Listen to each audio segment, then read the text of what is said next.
Yes बेटा, देखो हम बात करेंगे for a new concept irrational number. तो कहता है a number is said to be an irrational which can not be written in the form of a upon b. तो कॉल एज कि where a and b are integers but नीचे वाला that is b is not zero, क्योंकि हमने पढ़ा था इसके लिए रैशनल, और हम बात कर रहे हैं फॉर इरेशनल मतलब नॉट अ रैशनल, तो वो उसमें नहीं लिखा जा सकता। फिर किस में आएगा? तो उसने ये कहा इस टाइप के जो नंबर है हमारे पास बच्चों, वो आते हैं रूट के अंदर, under root 2, root 3, root 5, root 15, root 17, इस टाइप से बेटा, कि those are imperfect square, imperfect cube और nth रूट, जिसको आप रूट से बाहर नहीं निकाल सकते। तो such number call as irrational number. Now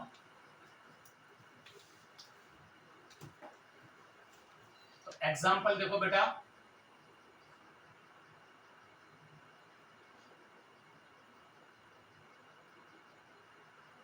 ठीक है, गिदा के रूट वाले कॉल एज इम्परफेक्ट स्क्वायर,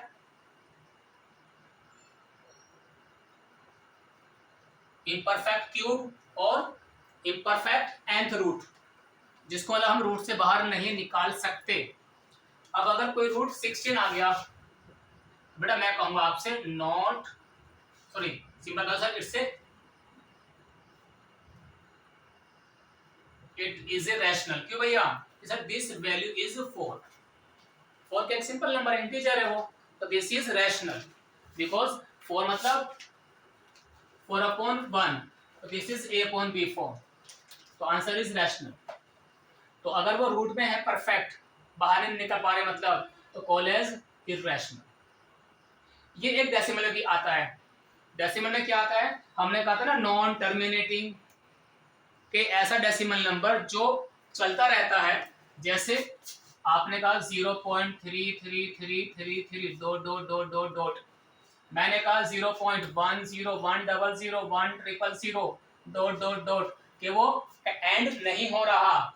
तो देखो ये आ गया non terminating, this example of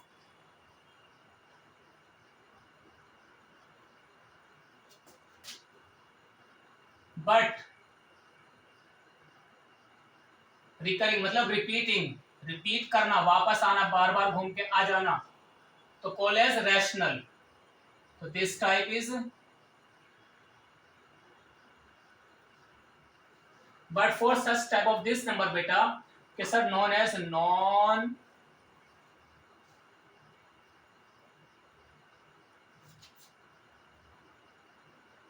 and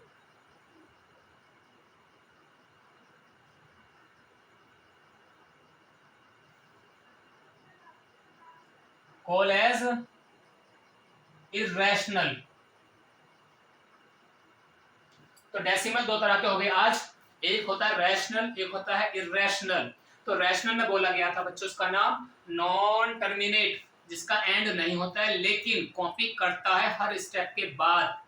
देख लो बेटा, 3 3 3 3 3 dot dot dot dot dot चल रहा है, रुक तो नहीं रहा, लेकिन नंबर कॉपी भी कर रहा है बच्चों। इसमें कॉपी नहीं कर रहा बेटा, क्यों? 1 के बाद 1 जीरो है, 1 के बाद 2 जीरो, 1 के बाद 3 जीरो, तो such number call as non terminating and non recurring, non repeating भी कह सकते हो आप, तो कॉल एज इरेशनल। डन। अब देखो इसमें बड़ा प्यारा नाम आता है हमारे पास बच्चों,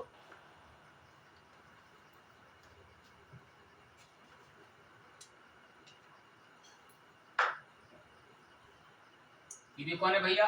इरेशनल। एक सिंबल है pi, it's a Greek letter pi, P I, also irrational, तो पी आई, ठीक है जी, कॉल एज पाई। ये भी कौन है? इरेशनल। एक नंबर ई आता है, वो भी कौन है? स्मॉल ई भी कौन है इसमें बेटा?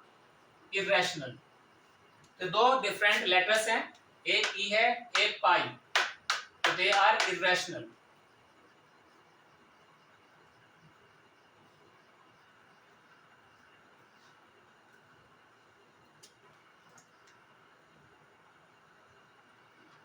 दिस सिंबल कॉल एज बच्चों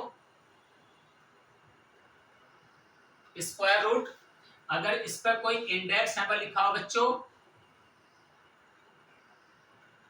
क्यूब रूट, ऐसे ही क्या कहूँ इसके बारे में nth रूट, क्योंकि ये आपने डिस्कस करा बच्चों 7वीं क्लास में या फिर 8वीं क्लास में कि जब ये इंडेक्स लिखा है रेडिकल साइन है ये हमारे पास, ये रूट के लिए इस्तेमाल हुआ है, square root, cube root and nth root. तो वहां पे इंडेक्स लिखा होता है बच्चों उसके पास, तो जब नहीं लिखा होता है तो ये ऑलरेडी अंडरस्टूड है कि वो स्क्वायर रूट की बात कर रहा है। जब कोई नंबर इनसे बाहर नहीं निकल पाता है उसी का नाम है इर्रेशनल, जो हमने ये आज डिस्कस कर लिया एक नया टॉपिक। तो प्लीज इसको आप नोट डाउन कर लो, आगे चलते हैं फिर।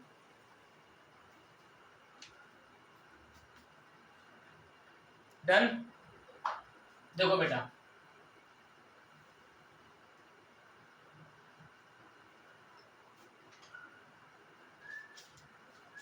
तो आगे वो ये कहता है इसके बारे में, एक नया नाम आया हमारे पास रियल नंबर। ये कहता थी कॉम्बिनेशन ऑफ या द यूनियन या द एडिशन ना क्या कहता द यूनियन या फिर the totality,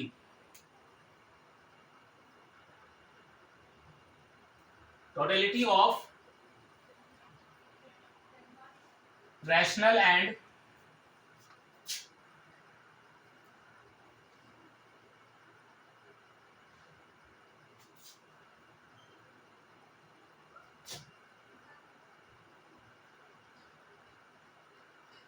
is called real numbers.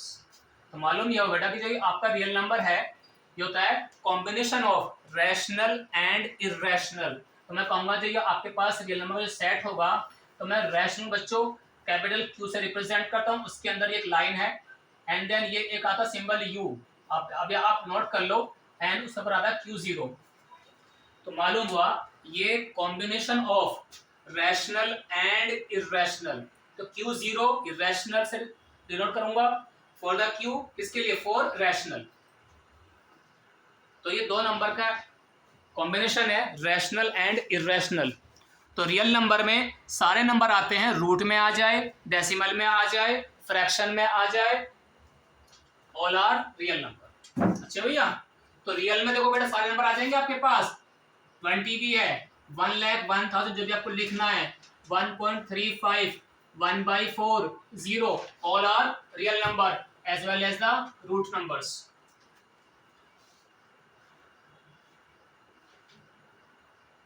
All are the example of real number. तो रियल में rational and irrational both.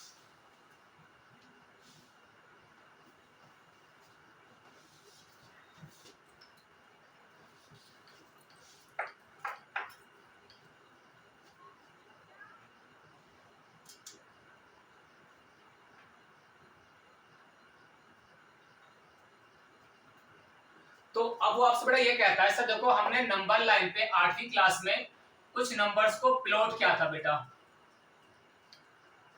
Plus में और माइनस में, डजंट मैटर। तो this line call as real line या call as it's a number line. ठीक है बेटा, ये एक लाइन है, हम उस पर नंबर को प्लॉट करते थे फॉर इंटीजर और सम फ्रैक्शन। लेकिन वो हमसे बात करता है कि बच्चों क्या आप प्लॉट कर सकते हैं कोई इर्रेशनल नंबर को जो रूट में लिखा जाता है। हम कहेंगे yes we can plot easily. तो देखो बेटा आपकी एनसीईआरटी का एग्जाम्पल है 3,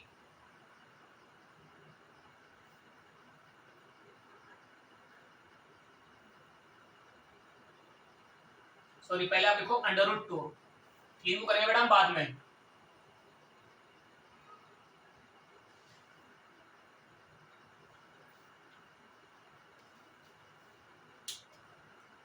तो देखो बेटा से कुछ स्टेप्स हैं जो हमें फॉलो करना है। हमें इसमें ज्योमेट्री बॉक्स का भी थोड़ा सा गेम है कि अभी आपको ये नहीं मालूम कि रूट 2 यहाँ कहीं आने वाला है या नहीं, हमें नहीं पता अभी कि वो पॉइंट किसके बीच में आएगा। मैंने मान लिया कि बेटा देखो मुझे तो याद है, तो मैं तो कहीं भी फिट कर लूंगा, मतलब कहीं मतलब जहां पर वो सुटेबल होगा, एप्रोप्रिएट जगह पे वो फिक्स हो सकता है मेरे अकॉर्डिंग। अभी आपको नहीं पता है तो हम उसमें क्या काम करने वाले से लॉजिक आता है बेटा कि to plot this number on the number line. कैसे? ये कहते हैं first plot a number line, then taking some point called as O, mark 0, suppose it's capital A, mark as 1 unit। ठीक है बेटा, आफ्टर डूइंग दिस तो मैं एक काम करता हूं, सबसे पहले मैं कुछ पॉइंट्स को यहाँ डिफाइन कर देता हूं आपकी आसानी के लिए, फिर हम उस पर काम करते हैं। ठीक है,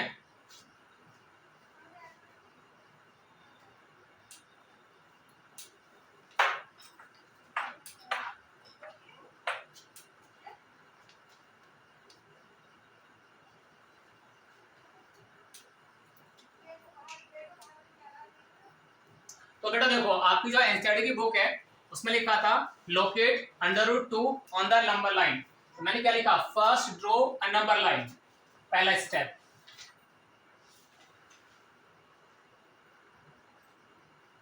फर्स्ट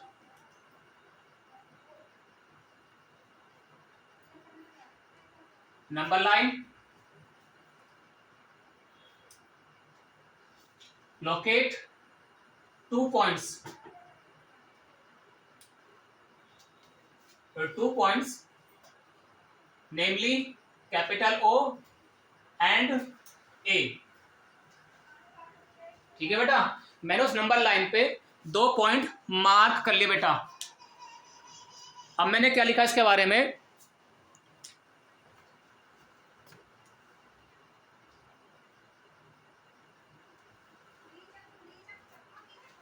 OA का जो डिस्टेंस होगा मैंने 1 मान लिया। जब मैंने थोड़ा 1 एज्यूम कर लिया तो ये पहला स्टेप हो गया कि sir this length is 1। Okay fine. Second point, draw perpendicular AB। Second point बेटा, draw perpendicular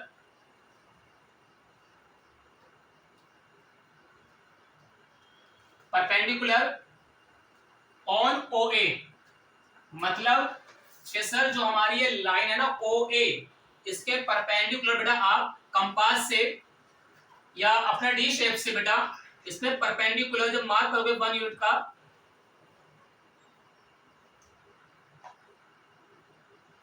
with 1 unit draw AB, तो B point with again 1 unit. ठीक है बेटा,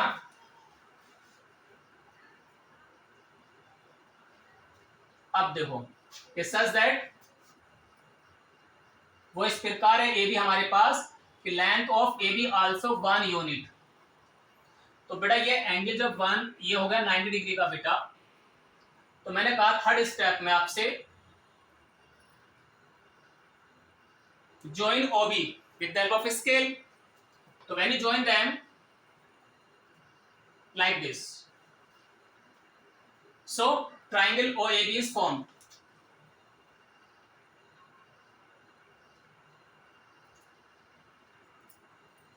तो आपको ट्राइंगल OAB मिल जाता है बेटा। जब ये मिल गया तो अब आप क्या कहेंगे, वो कहता है आपसे कि बच्चों ये लेंथ 1 है, ये लेंथ बेटा कितनी बेटा मेरे पास 1। तो मुझसे कहता है वो अब using Pythagoras theorem in this triangle.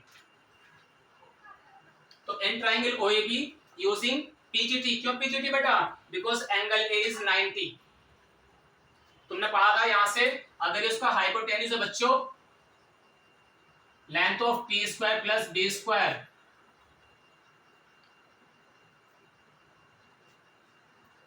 तो H बिकम्स √2। तो ये H √2 निकल के आया बेटा, वो लेंथ मेरे पास ये है OB जिस पे मुझे काम करना है बेटा। तो दिस लेंथ बिकम्स √2। तो जब ये आ गया √2 कॉल एज OB, तो अब वो कहता इसका फोर्थ स्टेप है taking O as a centre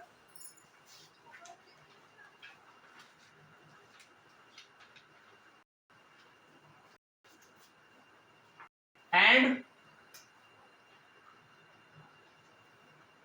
OB as radius, cut an arc on the number line. Okay बेटा, cut an arc या draw an arc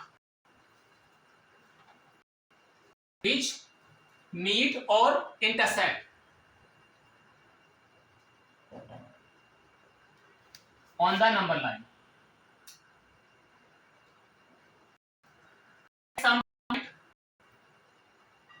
Suppose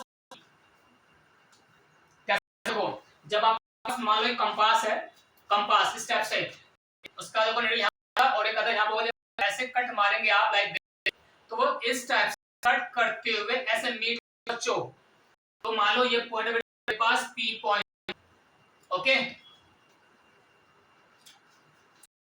तो कहता है P पे आ गया तो therefore OP becomes √2 the required log, sorry आप ये कह दो जो ये P है ना, तो ये पॉइंट यहाँ पे √2, तो इसका जो लेंथ O से P का बेटा √2 है वो आपके पास, तो that point √2 is here on the number line, तो ये है √2 बेटा, तो दिस इज रिक्वायर्ड।